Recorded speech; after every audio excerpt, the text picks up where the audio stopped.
തിരൂരിൽ നിന്നും കാണാതായ പെൺകുട്ടികളുമായി അല്പസമയത്തിനകം കേരള പോലീസ് മുംബൈയിൽ നിന്ന് കേരളത്തിലേക്ക് യാത്ര തിരിക്കും. മുംബൈ പനവേലിൽ നിന്ന് 5:50 ഗരീബ് രഥ് എക്സ്പ്രസ്സിലാണ് കേരളത്തിലേക്ക് വരിക. കുട്ടികൾ വിനോദത്തിനായി പുറപ്പെട്ടു എന്നാണ് പ്രാഥമികമായി നമുക്ക് ലഭിക്കുന്ന വിവരം. നമ്മളിപ്പോൾ കസ്റ്റഡിയിൽ നമ്മുടെ ഉത്തരവാദിത്തം ഏറ്റെടുത്തിട്ടുണ്ട്. ഇനി അവരെ സുരക്ഷിതമായി മലപ്പുറത്തേക്ക് എത്തിക്കുക എന്നുള്ളതാണ് ഉത്തരവാദിത്തം. ഇപ്പോൾ കുട്ടികൾക്ക് വേറെ പ്രശ്നങ്ങളൊന്നുമില്ല. ഇനി മറ്റു കുഴപ്പങ്ങളൊന്നുമില്ലാതെ സുരക്ഷിതമായി എത്തിക്കുക എന്നുള്ളതാണ് ആദ്യത്തെ പ്രയോറിറ്റി കൊടുത്തിരിക്കുന്നത്. അവിടെ എത്തിയതിന് ശേഷം കൗൺസിലിംഗ് മറ്റും കൊടുത്തിട്ട് ബാക്കി സ്റ്റേറ്റ്മെൻറ്റ് എടുക്കുന്നത് ബൈ ട്രെയിനാണ്. അവർ വെറുതെ ഒരു എൻ്റർടൈൻമെൻ്റ് ആയിട്ട് ഇറങ്ങി വന്നാൽ വേറെ പ്രത്യേകിച്ച് കുഴപ്പങ്ങളൊന്നും അവർ പറഞ്ഞിട്ടില്ല. ഇനി കൂടുതൽ അറിയുന്നുണ്ടെങ്കിൽ അവർ കൗൺസിലിംഗ് കൊടുത്ത് വിശദമായിട്ട് സ്റ്റേറ്റ്മെൻറ്റ് എടുത്താലേ പറ്റുള്ളൂ. അതിപ്പോൾ അവർ ജസ്റ്റ് പരിചയപ്പെട്ട സുഹൃത്താണെന്ന് മാത്രമാണ് പറഞ്ഞിട്ടുള്ളൂ. കൂടുതൽ അറിയണമെങ്കിൽ നമുക്ക് ഇനി അവിടെ പോയിട്ടൊന്ന് അവിടെ തിരിച്ച് ആളുടെ നാട്ടിലേക്ക് പോയിട്ടുണ്ട്. അതിനെക്കുറിച്ച് അന്വേഷിക്കണം. ബാക്കി അന്വേഷണം നടത്തിയാലേ പറയാൻ പറ്റുള്ളൂ. അത് അവിടെ എത്തിയതിനു ശേഷം ബാക്കി വിശദമായിട്ട് പറഞ്ഞുതരാം. ശരി. മുംബൈയിൽ നിന്ന് ശ്രീനാഥ് ചന്ദ്രൻ ചേരും. അതുപോലെ മലപ്പുറത്ത് നിന്ന് സമീർ ബിൻ കരീം കൂടി നമുക്കൊപ്പം ചേരും. ആദ്യം മുംബൈയിലേക്ക്. ശ്രീനാഥ് ചന്ദ്രൻ, എല്ലാം ഭംഗിയായി കലാശിച്ചു എന്നുള്ള ഒരു ആശ്വാസകരമായ കാര്യമുണ്ട്. ശ്രീനാഥ് ചന്ദ്രൻ കുറച്ചധികം ഉറക്കമൊളിച്ചു എന്നുള്ളത് നമുക്കറിയാം. മുംബൈയിലെ മലയാളി സുഹൃത്തുക്കളും കുറേ അധികം താല്പര്യമെടുത്തു. അവരുടെ പ്രവർത്തനം ഉണ്ടായി. അവർ ഈ കുട്ടികൾ ട്രെയിൻ കയറുമ്പോൾ ശ്രീനാഥ് ചന്ദ്രന് പറയാനുള്ളത് എന്താണ്?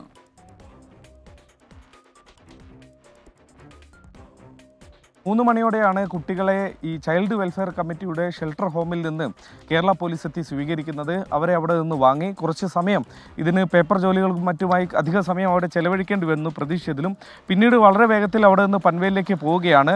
ഏതാണ്ട് 2 മണിക്കൂർ 45 മിനിറ്റ് സാധാരണഗതിയിൽ പൂനെയിൽ നിന്ന് പൻവേലിലേക്ക് ഓടിയെത്താൻ വേണം. അതുകൊണ്ട് അത്രയും സമയം മാത്രമേ കയ്യിലുള്ളൂ. അതുകൊണ്ട് അവർ അധിക സമയം അവിടെ ചെലവഴിക്കാതെ അവിടെ നിന്ന് പുറപ്പെടുകയും ചെയ്തു. 6:50 ഗരീബ് രഥ് കൊച്ചുവേളിയിലേക്ക് LTTയിൽ നിന്ന് പോകുന്ന ട്രെയിൻ. ഈ ട്രെയിനിൽ നാളെ ഉച്ചയ്ക്ക് മുമ്പായി തന്നെ തിരൂരിലേക്ക് എത്താൻ കഴിയും എന്നതാണ് നമ്മൾ പ്രതീക്ഷിക്കുന്നത്. ഇവരോടൊപ്പം തുടക്കത്തിൽ യാത്ര ചെയ്തിരുന്ന റഹീം അസ്ലം എന്നയാളും കേരളത്തിലേക്ക് പോയിട്ടുണ്ട്. ഇയാളെക്കുറിച്ചുള്ള വിവരങ്ങൾ കൂടി അറിയേണ്ടതുണ്ട്. ഏതായാലും ഇവരുടെയൊക്കെ വിശദമായ മൊഴി കേരളത്തിൽ എത്തിയതിനു ശേഷം മാത്രമേ രേഖപ്പെടുത്തുകയുള്ളൂ. ഇന്നിപ്പോൾ പോലീസ് സംഘം പ്രാഥമികമായി ഇവരോട് ചില കാര്യങ്ങൾ ചോദിച്ചറിയുക മാത്രമാണ് ചെയ്തത്. അതിൽ കുട്ടികൾ ഒരു വിനോദത്തിന് വേണ്ടിയോ മറ്റോ ഞങ്ങൾ ഇറങ്ങി തിരിച്ചു എന്ന മട്ടിലാണ് പോലീസിന് മറുപടി കൊടുത്തത്. എന്നാലും അതിനപ്പുറത്തേക്ക് കാര്യങ്ങൾ എന്താണ് എന്ന കാര്യത്തിൽ ഒരു വ്യക്തത പോലീസിന് വരേണ്ടതുണ്ട്. ഈ ഘട്ടത്തിൽ അത്തരമൊരു സമ്മർദ്ദപ്പെടുത്തിയുള്ള ചോദ്യം ചെയ്യലൊന്നും ആവശ്യമില്ല എന്ന് പോലീസിന് അറിയാം. അതുകൊണ്ടാണ് അവരെ ഇപ്പോൾ ഈ വിധം കൂട്ടിക്കൊണ്ടുപോകുന്നത്. ഇനി അവിടെ എത്തിയതിനു ശേഷം വിശദമായ മൊഴി രേഖപ്പെടുത്തും. അതിനുശേഷം കോടതിയിൽ ഹാജരാക്കിയതിനു ശേഷമായിരിക്കും രക്ഷിതാക്കൾക്ക് വിട്ടുകൊടുക്കുക. ഒരു കൗൺസിലിങ്ങും ഉണ്ടാകുമെന്നത് പോലീസ് ഇപ്പോൾ പറയുന്നുണ്ട്. അത് കുട്ടികൾക്ക് മാത്രമാവില്ല. വീട്ടിൽ എന്തെങ്കിലും പ്രശ്നങ്ങൾ ഉണ്ടെങ്കിൽ അത് പരിഹരിക്കാൻ എന്ന വണ്ണം രക്ഷിതാക്കൾക്കും അത്തരമൊരു കൗൺസിലിംഗ് വരും ദിവസങ്ങളിൽ നൽകുകയും ചെയ്യും. ഒപ്പം തന്നെ ഈ യാത്രയിൽ മറ്റെന്തെങ്കിലും ദുരൂഹതയോ മറ്റോ ഉണ്ടോ എന്ന കാര്യത്തിലൊക്കെ ഒരു ക്ലാരിറ്റി നിയമപരമായി പോലീസിന് അന്വേഷിച്ച് ഈ കേസ് തീർപ്പാക്കേണ്ടതുണ്ട്. അതിനുള്ള നടപടികളും കേരളത്തിൽ അടുത്ത ദിവസങ്ങളിൽ നടക്കും. SK. ഓക്കെ, ശ്രീനാഥ് ചന്ദ്രനാണ് വിവരങ്ങൾ നൽകിയത്. മലപ്പുറത്ത് നിന്ന് സമീർ ബിൻ കരീം കൂടി ചേരുന്നു. സമീർ, എന്താണ് സമീർ അവിടെ നിന്ന് റിപ്പോർട്ട് ചെയ്യാനുള്ളത്? എന്തായാലും കുട്ടികളുടെ മാതാപിതാക്കളും നാട്ടുകാരും ഒക്കെ വളരെ സന്തോഷഭരിതരായിരിക്കുമല്ലോ ഇപ്പോൾ. തീർച്ചയായും SK, ഈ കുട്ടികൾ സുരക്ഷിതമായി തന്നെ കേരള പോലീസിന്റെ കൈകളിൽ എത്തിയതിന്റെ ഒരു സന്തോഷമാണ് ഈ കുട്ടികളുടെ മാതാപിതാക്കൾ പ്രകടിപ്പിക്കുന്നത്.